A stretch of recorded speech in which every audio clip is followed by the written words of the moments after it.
Those who are believers, they love Allah the most severely, or with the highest level of love for Allah subhanahu wa ta'ala, for those who believe. And how we can show the love of Allah? Then I was telling the story of Prophet's daughter and the son-in-law of the Prophet Muhammad Ali. They fast because they vow for the sickness of their children that if they will be cured, and they make a vow to Allah that they are going to fast for 3 days. So the 3 days, every day when they are about to break their fast, someone comes and asks for the food and they give away. Even though they were needing it to break their fast, but they choose to break their fast with water, and they did not eat anything to break their fast. And they did for 3 days. The 3 consecutive days they fast, and every time someone asks for the food and they give away the food, and they did not eat at all anything for 3 days. The one day they came the orphan, the other day came the poor person, and other day came the captive prisoner was freed. Or now Allah mentioned this story in the Quran, and Allah said that those who are feeding for the love of Allah. So now that is how you can show to Allah your love. When you need something very badly, then you give away. Even Allah said in the Quran, "Lan tanalul birra hatta tunfiqu mimma tuhibbun." You will never reach to the righteousness until you spend what you love the most. So example, you have old clothes and you don't need them, you don't love them anymore, you don't like them, you give away, say, I'm giving for charity. And that's not the righteousness, because you are giving the things which you don't like anymore. Rather, you must give the things which you like too much, which you love too much. So that can you show to Allah that I am spending something out of my love. Because I love Allah more than, I love you more than everything and everyone.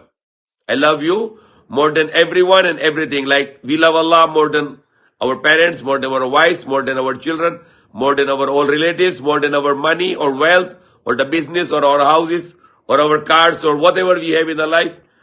And our lives, our own lives, we love Allah more than this. Those who are martyred, they give their life for Allah and they will be entered in Jannah. Day of Judgment, they will enter with physically, with body and soul. But right now, Allah bring their soul in the paradise, and Allah put in the big birds, and they enjoy there and they make happy there. Anyone on Day of Judgment, when the martyr will go to paradise, the shaheed, and they can have everything. All their desires fulfilled. And they have only one desire which is not going to fulfill. And that desire that the martyr want to go back to the earth in the first life and to die for Allah again. And he like to go back 1,000 times and he want to die for Allah, because he knows that what is the test for this. How delicious for doing that, because he already took him. He already tested. How nice to be dying for Allah. So now this is our understanding that, example, you can pray Zohar, you have no hardship. Asr, no hardship. Maghrib, no problem. Isha, no problem. But Fajr, wake up is very difficult. Wake up in the middle of the night and pray Tahajjud is very difficult. And how you do it? Because you love Allah. And you want to suffer for Allah. You want to feel pain for Allah. You can show to Allah, I love you very much. That's why I am doing this. If you are fasting and you just sleep all day and you have no hardship at all, and this fasting is not very special.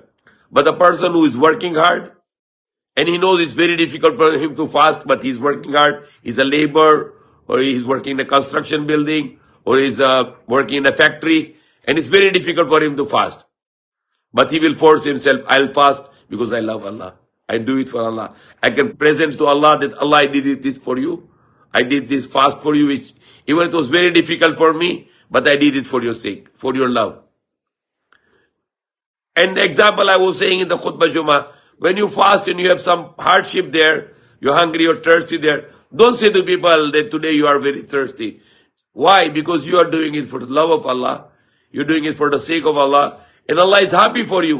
But once you started to tell people, I'm thirsty, I have a very hard fast today, then Allah will not accept it anymore, because you are saying to people about your fast.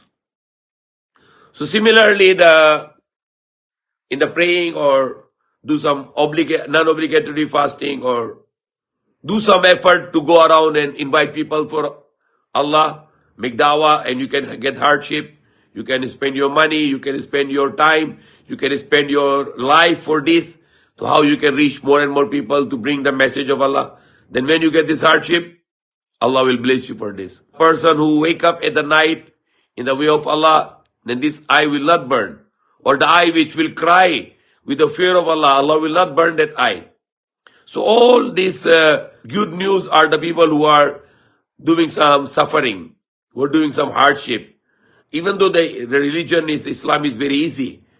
But if you want to reach and if you want to get closer to Allah and to get more and more love of Allah, then we need to do something hard for the effort, for the sake of Allah, to make Allah pleased with us. And not just we doing it out of the love with Allah, that we love Him very much and we are showing our gratitude and our thanks to Allah. Also the fear of Allah. The more we do ourselves suffer in this life, the more Allah will bless us in the next life. Because Allah will say that my slave was working hard, praying on time, fasting, and working hard to earn halal money and to spend it in the way of Allah. And especially if you go to Hajj and Umrah, it's very difficult to do Hajj, hardship. So Allah can honor us that this my slave was working hard in the previous life, so now he deserves to go to the place of rest, the paradise. An example, compared to a one Muslim who worked hard all his life, praying 5 times a day, fasting in month of Ramadan, giving charity, doing his struggle to practice Islam. You think that Allah is going to destroy his effort? No. The other person, he said, he can do nothing. He just believes somebody died for him, for his sin, and then he will go to paradise. No, Allah is not like this. Allah is seeing what effort you did it to please Allah. And these people who say that we just die, somebody has to die for us, and then we can do anything he like, and then we go to paradise. No, Allah is not unjust. Allah is seeing what you do with effort in this life. If you are doing some effort in the life, Allah will bless you. And if you say, no, I have nothing to do, I can do whatever I like, drink, and whatever I can do, eat, and do all the haram and all the sins, I just need to believe somebody died for my sin. That's not the case at all. Allah is not unjust that Allah is going to free those people who do nothing and they don't do any effort. Rather, those people who are doing effort for Allah, hardship in praying, hardship in fasting, hardship to earn halal money, not to cheat people, not to lie to people, not to hurt people. Allah is justice, and Allah will do justice with those who are doing hardship, and Allah will punish those who doesn't want to do any hardship and they just want to have an easy life for whatever they like it. Okay, so now we are finished already at 19. I have a question here. Hello po, bakit ang mga Muslim hindi kumakain ng baboy? Bakit ang mga Muslim hindi kumakain ng baboy? Dahil lang binawal ng Diyos sa Quran. Sabi na Allah sa Quran, bawal harumat alikumul maytata wa damma wa lahmal khinzir wa ma uhilla li ghayrillahi. Bawal sa inyo ng mayta, yung hayop na hindi katay, at yung dugo, at ang karne ng baboy, at lahat ng bagay hindi sa pangalan ng Allah. Ganon din na bawal sa Biblia sa 3 lugar, Leviticus, Deuteronomy, Numbers. Ano sabi ng Diyos sa Biblia? Huwag na kayo kain karne ng baboy, ito ay marumi. Okay? So, sa Quran, baboy lang ang marumi. Sa Biblia, baboy ang marumi. So, hindi pwede kain ng marumi. Dahil likha ng Diyos yung baboy para maglinis. Okay? So, baboy parang janitor, parang garbage collector, parang basurero. So, hindi parang kumakain yung baboy dahil baboy ang marumi, sabi ng Diyos. So, kaya kami Muslim hindi kumakain ng baboy dahil sabi ng Diyos, baboy ang marumi. Okay? So, that's all for now.